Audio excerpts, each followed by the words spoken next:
Hello, I'm Dr. Tina Ray. I'm an educational and child psychologist. This is the 10th in my series of 20 sessions focused at teens and tweens to support them in developing well-being and good mental health. Today's focus is on making a well-being plan and setting mental health goals. So I think by now, if you have been listening to these sessions, there have been 9 obviously prior to this one, then you will have learned lots of different strategies for looking after yourself, keeping your head right, problem solving, managing stress and worries and anxieties.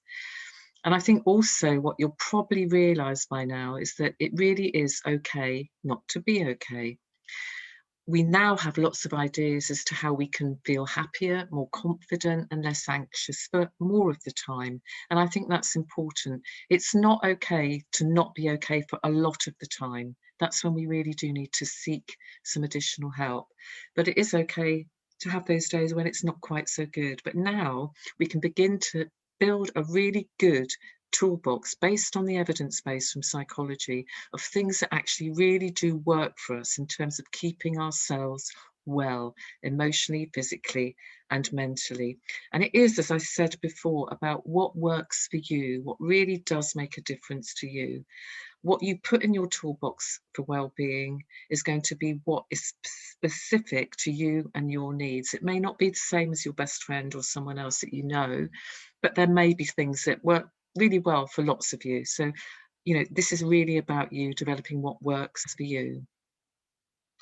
I think that making a plan for your well-being is really, really important because that helps us to be realistic and to set the kinds of small steps and goals that we can really achieve so we don't get overwhelmed by them. So let's have a go. Let's think about this today as to how you can actually do this by thinking about 5 key elements to emotional well-being. The first one is about connect.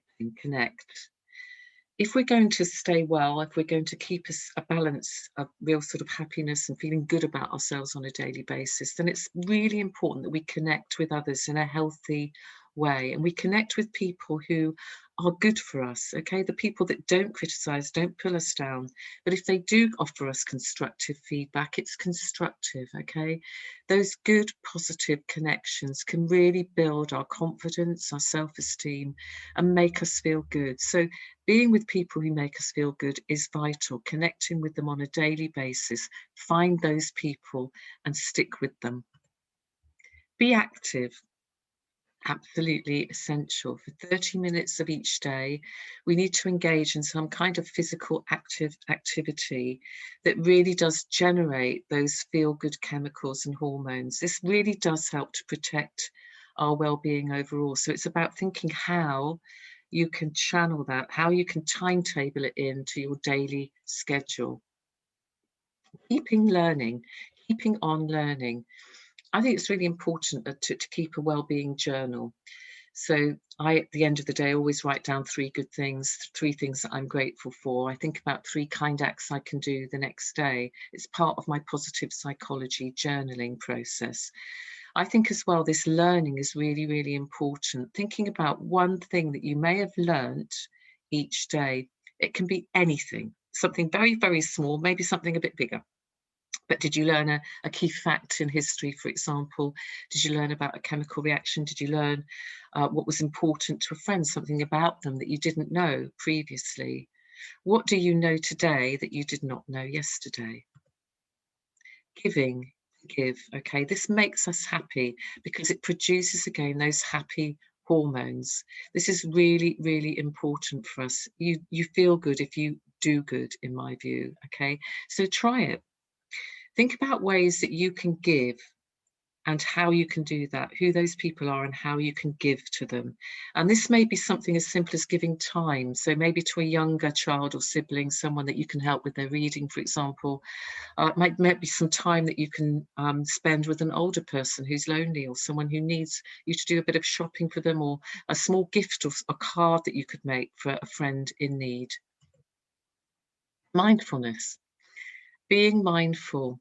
It's really about enjoying the time, the here and the now, and being present in the current moment. It's a bit like savouring, okay? And I think this is really important, not wishing, for example, that you were somewhere else when you're in a certain situation, but really being mindful that you're there, you're present, letting your thoughts just disappear for a moment so that you're just in that moment. And I think it's important because it encourages our bodies generally to work better. So first, what can you do first? You can start by writing down one thing that you've done today and one thing that you plan to do tomorrow in each of these key areas. I think it is important to remember this. We'll not make changes and keep improving our mental health unless we set goals and make a wellbeing plan. Very often we have these ideas in our heads. What we need to do is write them down, actually see it on paper or on the computer screen in front of us, so that that's concrete. We know that this is what we're going to try and do. Think about then, secondly, setting specific goals for each 5 keys to emotional well-being. So write a goal for each of these keys: giving, taking notice, connecting, being active, keeping learning. And then make sure that each of them are what we call SMART.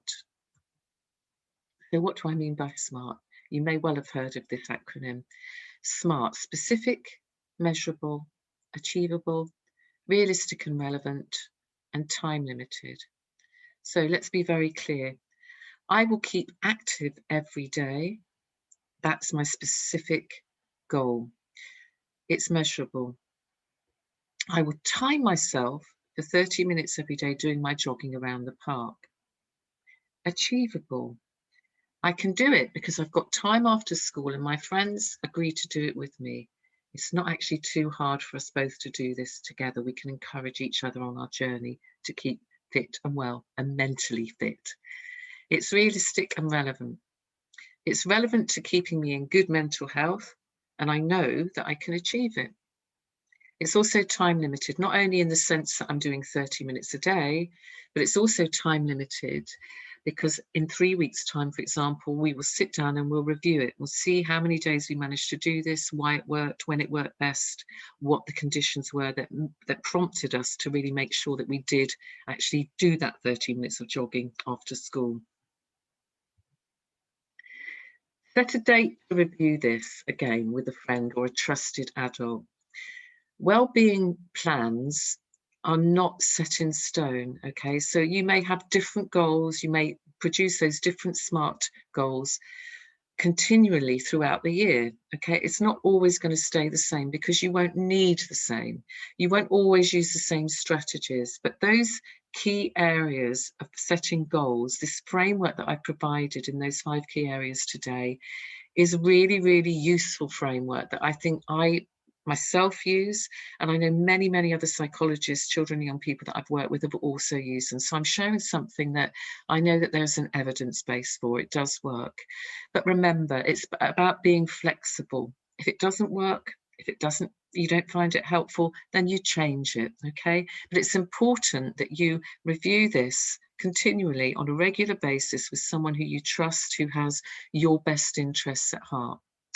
So good luck. I hope you really can construct a plan that works for you and make use of the strategies that I've talked about in the sessions to date.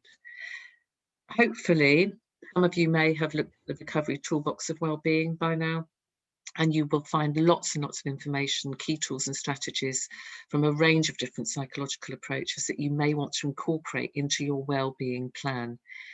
Think about what works for you now, what you need to do more of, what maybe you need to do less of as well, and keep honing that plan step by step. Thank you very, very much for listening. I hope this was useful, and I hope you'll join me in session 11 in this